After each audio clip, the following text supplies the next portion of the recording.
जरा सी चीज है इस पर गुरूर क्या कहना। जरा सी चीज है इस पर गुरूर क्या कहना। ये अक्ल और ये समझ, ये शूर क्या कहना।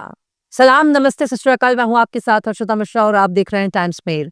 हमारे देश में साल के 12 महीने कहीं ना कहीं चुनाव होता ही रहता है, कहीं ना कहीं इलेक्शन होते ही रहते हैं। लेकिन अब देश में सांप्रदायिकता इस हद तक बढ़ चुकी है, सब कुछ देखने सुनने के बाद बिल्कुल भी हैरानी नहीं होती। सब कुछ बिल्कुल आम बात हो चुकी है। धर्म के नाम पर रोटियां सेकने वाले अपनी कुर्सी के लिए लोगों को आपस में लड़वा रहे हैं, अपने बच्चों को विदेशों में पढ़ने के लिए भेजते हैं, दूसरों के लिए सरकारी स्कूल की छत भी सलामत नहीं रखते। देश की बहुसंख्यक आबादी को चंद फीसद अल्पसंख्यकों का खौफ दिखाया जा रहा है। यही समझाया जा रहा है कि अगर मुसलमानों को ना रोक गया तो तुम्हारे घर, मकान, दुकान सब पर इनका ही कब्जा हो जाएगा। देश की हिंदू आबादी को यही समझाया जा रहा है कि अपने घर की बहन बेटियों को मुस्लिमों से बचाना होगा, वरना वो मुस्लिमों के बच्चों की अम्मा बन जाएंगे। मुस्लिम लड़के कदम कदम पर जिहाद करते हैं, फल बेचकर फल जिहाद करते हैं, जमीन खरीद कर लैंड जिहाद करते हैं, दोस्ती करके फ्रेंडशिप जिहाद करते हैं, हिंदू लड़कियों से इश्क करके लव जिहाद करते हैं। जिहाद की ऐसी ऐसी किस्में गिनाई जाती हैं कि खुद मुस्लिमों को भी नहीं पता कि आखिर ये कौन कौन का जिहाद मार्केट में सनातन के पुरोधाओं ने लॉन्च कर रखा है। सत्ता और सिस्टम मुस्लिमों के खिलाफ किसी न किसी मामले में मुकदमे दर्ज कर रही है, ताकि उनके घर, मकान पर बुलडोजर चलाया जा सके और बुलडोजर चलाए जाने का वीडियो दिखाकर अपने चाहने वालों को खुश कर सके। क्योंकि जिनके पास अपने ही लोगों के सवालों का जवाब नहीं है, जो अपने ही लोगों के सवालों का जवाब नहीं दे पाते, वो खुद को हिंदू हितैषी और हिंदू हृदय सम्राट घोषित करने के लिए मुस्लिमों को सबक सिखा रहे हैं। पर बात सिर्फ यहीं तक नहीं है। मुस्लिम इलाकों को पाकिस्तान कह रहे हैं। अपने देश के इलाकों को पाकिस्तान कहने वाले कितने बड़े देशद्रोही हैं। कई इलाकों में मुस्लिमों के आर्थिक बहिष्कार की मुहिम चलाई जा रही है। गेरुआ टोला तन मन धन से इस काम में लगा हुआ है। इंदौर में भाजपा नेता का बेटा ही मुस्लिमों के बहिष्कार की मुहिम चला रहा है।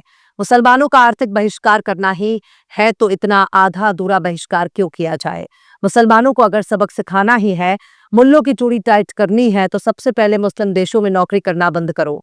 नौकरी करना है तो भारत में रहकर नौकरी करो, चाहे भले ही उसके लिए सर पर गोबर उठाना पड़े, चाहे भले ही भाड़े का ट्रोलर बन पड़े, चाहे भले ही चुनावी रैलियों में नारा लगाने का धंधा करना पड़े, पर मुस्लिम देशों में नौकरी का बहिष्कार होना चाहिए। आप कहेंगे कि अगर नौकरी नहीं करेंगे तो खाएंगे क्या?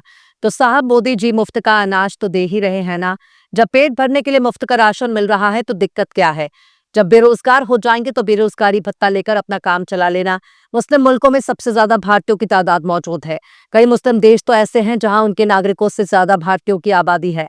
तकरीबन 90 लाख भारतीय मुस्लिम देशों में काम करते हैं।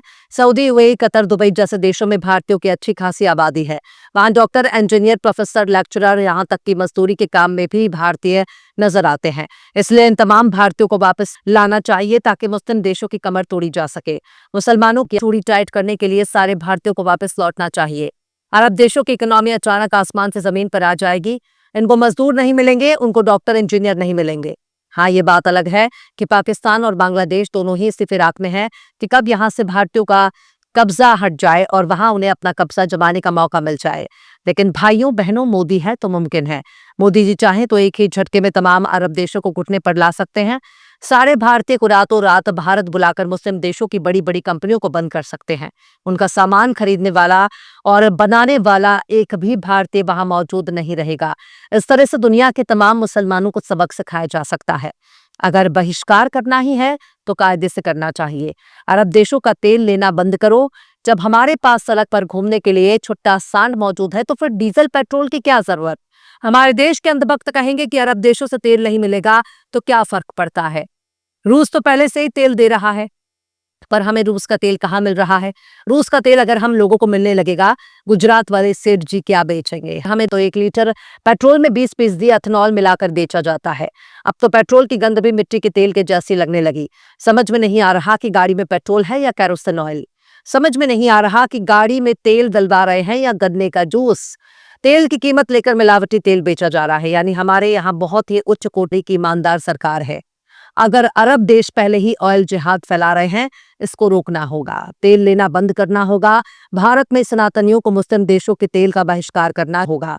बदले में हमारे पास ढेर सारा गोबर है जिसकी कीमत कोहिनूर हीरे से भी ज्यादा है। गोबर को विदेशों में बेचकर बड़ी बड़ी हीरे की खादान खरीदे जा सकते हैं। गोबर से सोना निकालने की लैब बनाई जा सकती है और सोना बनाकर हम कितने अमीर हो जाएंगे। गोबर से ऑक्सीजन बनाकर हम लोग पूरी दुनिया को बेच सकते हैं। सबसे बड़े ऑक्सीजन का प्लांट हमारे पास होना चाहिए। अगर तेल का बहिष्कार होने लग जाएगा तो अरब देश ऐसे ही भूखे मरने लगेंगे। वे सड़क पर आज जाएंगे, हमारा क्या बिगड़ने वाला है। बहुत होगा तो गाड़ी, मोटर, ट्रेन, हवाई जहाज चलना बंद हो जाएगा। पर हमारे पास गाय भी है, बैल भी है, दिन रात सड़क पर घूमने वाले सांड भी हैं। इन सबको अपना अपना काम धंधा मिल जाएगा। गाड़ियों से इंजन निकालकर जानवर को लगाया जा सकता है।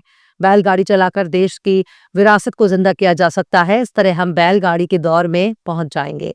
नाले की गैस से चाय बनाने की तरकीब हमारे मोदी जी पहले ही आपको सिखा चुके हैं। सब कुछ हमारे देश में मुफ्त है, फिर भी कुछ लोगों को रोने की आदत है। खैर, हम तो पहले से ही विश्वगुरु थे, आज भी विश्वगुरु हैं। पूरा देश एक साथ मिलकर अगर मुस्लिम देशों को सबक सिखाने पर तुल जाएगा तो सारे के सारे मुस्लिम देश एक रात में हमें विश्वगुरु मान लेंगे। अमेरिका से लेकर यूरोप तक सबके सब हमारे यहाँ के गोबर की डिमांड करने लगेंगे। कौन कहता है कि दुनिया में तेल के लिए जंग होता है? जिसके पास तेल है तो तेल के जरिए दुनिया को झुका सकते हैं। तो हमारे पास भी गोबर है, हम भी गोबर के जरिए दुनिया को घुटनों पर ला सकते हैं। दुनिया ने टीवी, कूलर, फ्रीज बनाया है, हवाई जहाज, हेलीकॉप्टर बनाया है, पर हमने भी गोबर भक्त बनाया है, नफरती जमूरों को पैदा किया है। इसलिए असली वाले विश्वगुरु हम ही लोग हैं। खैर, देश में नफरत बढ़ती जा रही है, देश की सरकार झुंझुना हिला रही है। तमाम सवालों के जवाब को आई लव मोहम्मद के पोस्टर के नीचे दबाया जा रहा है, बुलडोजर के नीचे कुचला जा रहा है। तमाम सवालों का एक ही जवाब है कि देश में हर तरफ बांग्लादेशी फैले हुए हैं, हर तरफ घुसपैठिया फैले हुए हैं। तमाम सवालों को पूछने पर यही सुनाई देगा कि हिंदू खतरे में है, पर हम तो यही कहते हैं कि हिंदू थोड़ा बहुत नहीं, बहुत ज्यादा खतरे में है। और इस खतरे से निपटने के लिए बेहद जरूरी है कि तमाम मुस्लिम देशों के खिलाफ मिलकर एक साथ आर्थिक बहिष्कार करना होगा, वरना बिहार का चुनाव खत्म होने से पहले ही भारत किसी भी वक्त मुस्लिम राष्ट्र घोषित हो सकता है। कौन घोषित करेगा ये पता नहीं, पर हो सकता है कि हमारे सनातनी ही भारत को मुस्लिम राष्ट्र घोषित कर दें। बहरहाल, चलते चलते आखिर में मिर्जा गालिब ने भी क्या खूब फरमाया है, आईना देख अपना सा मुंह लेके रह गए, आईना देख अपना सा मुंह लेके रह गए, साहब को दिल न देने पे कितना गुरूर था। फिलहाल इस खबर में बस इतना ही। इस पूरी खबर को शम्स तबरेज ने लिखा है, जिन्हें आप ट्विटर पर भी फॉलो कर सकते हैं। ट्विटर हैंडल है @शम्स तबरेज कासी। वीडियो आपको कैसा लगा कमेंट बॉक्स में जरूर बताइए। वीडियो पसंद आए तो लाइक करें, शेयर करें और बेबाक, निष्पक्ष, स्वतंत्र पत्रकारिता को सपोर्ट करने के लिए आप हमारे चैनल टाइम्स मेल को जरूर से सब्सक्राइब करें और हाँ, बेल आइकन की घंटी वाली बटन आप जरूर से दबा दें ताकि आपको हमारे आने वाले नए वीडियो की नोटिफिकेशन फौरन मिल जाए। फिर मिलता है किसी और वीडियो में एक नई खबर के साथ। हर्षिता मिश्रा को दीजिए इजाजत। जय हिंद। अगर अभी तक आपने हमारे चैनल टाइम्स मेल को सब्सक्राइब नहीं किया है तो जल्दी से सब्सक्राइब कर दें और बेल आइकन भी प्रेस कर दें।